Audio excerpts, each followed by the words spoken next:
Obviously, in the real exam, we'd ask for your passport, but we don't need to do that. Instead, let's talk about where you live. What do you like the most about where you live? Well, since I live in the suburbs of Prague, I really enjoy the possibility to get to the forest and near the water. Mhm. It's about 5 minutes to get to the river of Vltava, which is the biggest river of Prague, and also to the forest where I can just chill out or relax and clean my mind. Is where you live popular with tourists? Well, sin- as I said, I live in Prague, and it's a very popular city with tourists. But my neighborhood is not touristy at all. So yeah, I'm happy about it. That my city is well known, but where I live, it's very unpopular with tourists. Okay. Has where you live changed much? Oh yeah, yes. Well, my neighborhood changed radically in the last 10 years. There are plenty of new shops, new buildings. There is a small new airport and a small harbor. So it's a radical change, I would say. Great. Now let's talk about television programs. Where do you usually watch television programs? When or where? Where do you usually watch Yeah, television programs? well, I watch television programs usually in my living room where we have a TV. And well, I don't usually watch TV, but when I do, I watch basically just news. What's your favorite TV program or TV show? Well, I would say How I Met Your Mother or Breaking Bad or Narcos Mexico. Mhm. So these are my all-time favorites. Why? I well, I really like. I have good memories for these shows because we watch them on our road trips, or I have just connected some of the memories to some special people who mean a lot to me. So these are the main reasons I would say. Are there any programs or TV shows that you don't like watching? Yes, I really hate soap operas because well, there is like no point in soap operas for me, or it's my opinion, but you know there are just plenty of characters and plenty of storylines, and they are just so weak. So yeah, I don't like them at all. Now let's talk about animals. Are there many animals or birds where you live?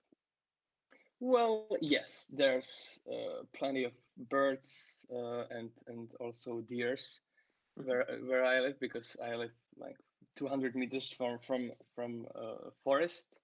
So it gets quite noisy in the morning because of the birds. Do you often watch programs or read articles about wild animals? Well, not no no not at all. I watched some programs at National Geographic, but it was like 2 years ago when I was really interested in biology. Would you like to have a job working with animals? Well, I would say yes, but it would it's well, I really love dogs, so I would love to work with dogs Mhm. or horses, but it these jobs are not always well paid. So in my country, so yeah, that's the main reason why I wouldn't choose a job with animals Okay, for the first place. thank you. Now I'm going to give you a topic to speak about. You'll have to speak about this topic for 1 to 2 minutes. You have 1 minute to think about what you're going to say, and you can make some notes if you wish on the Google Doc, or you can write them on a pen and paper with you.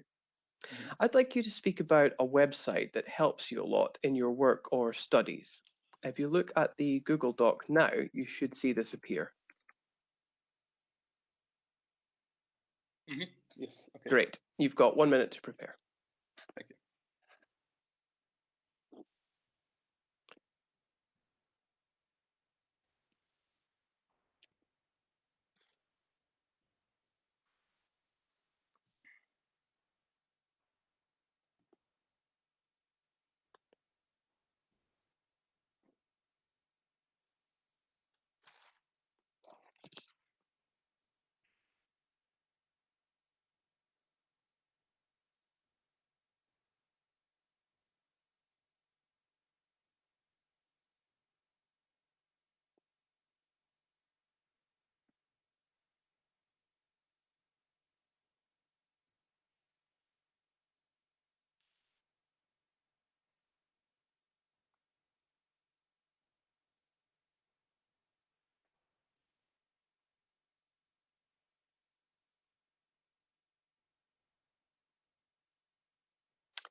All right. Could you start speaking now, please?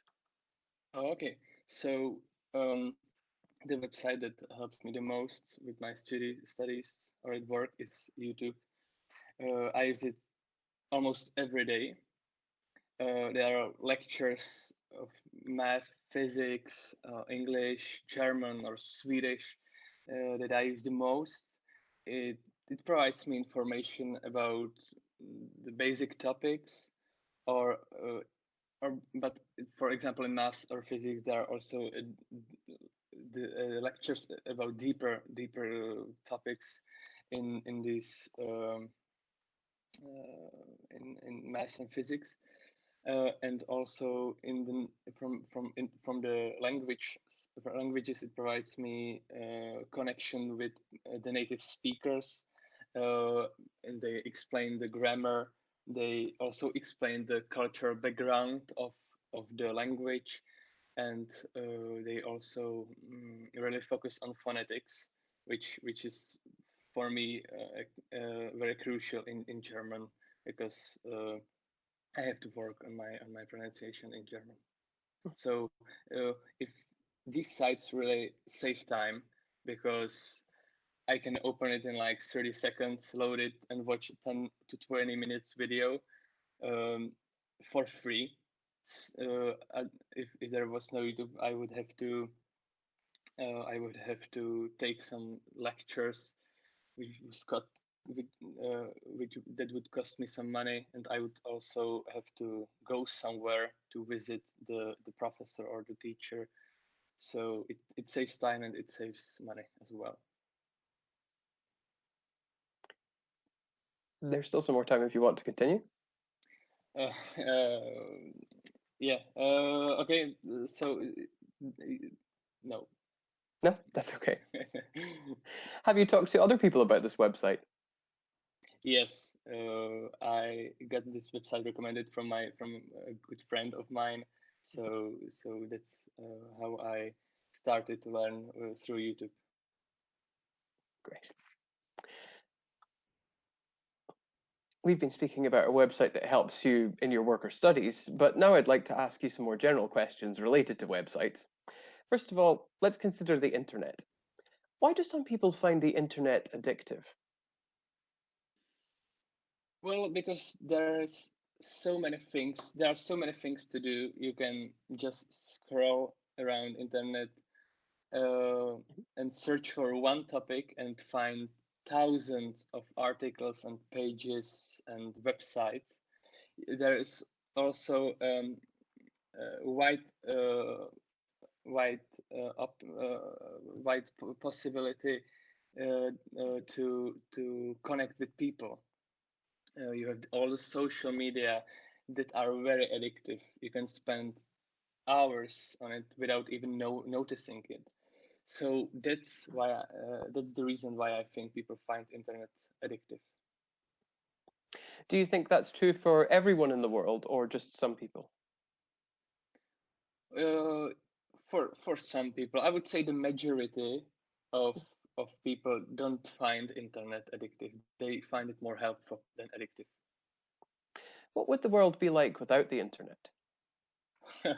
Well, I can't even imagine that, because all the information, all the data, it's all of these data and information are stored on the internet. So it would be strange. People would have to look for information in books, in libraries. People would also have to connect or interact, socially interact with each other. So maybe we would see more people in pubs at nights, or more people near the river just hanging out together. But it will also be hard during the times like the last 6 months, when people really had to work and connect through the internet. So it would be harder. So, on balance, do you think life would be easier or more difficult? It would be more difficult. Do you think the way people use the internet may change in the future? Yes, definitely. I think that more businesses and also people will have to connect more on the internet. They would have to uh, all these businesses would have to consider moving to the online world, and people nowadays they use internet for working like maybe twice a week. But I think that because of the pandemic and all the situation that now happened, uh, I think that people will work more on the internet in the future, and the meetings will be held on the internet as well. We've talked about the internet, but we should also speak about social media. What are the ways that social media can be used for positive purposes?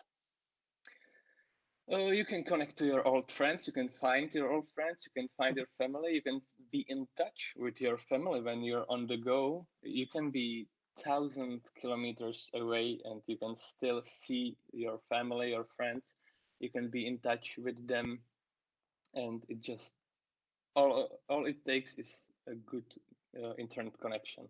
So that's the main reason I think that why I think that social media is a good opportunity uh, for us to take part in. Do the positive aspects of social media outweigh the negative aspects? Well, in my opinion, no, because they don't. Because if you know how to use them, you get more of the positive aspect than the negative.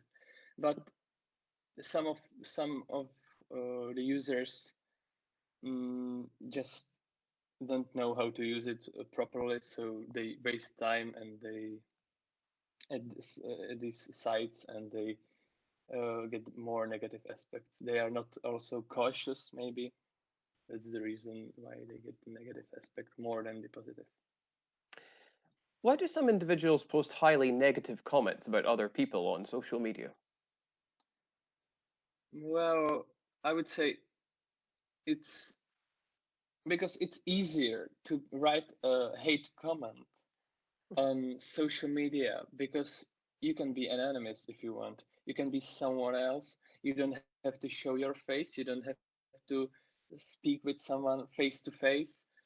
So it's much easier to be angry and hateful on the internet than in the real world. Marty, thank you very much. That's the end of the test. Thank you very much.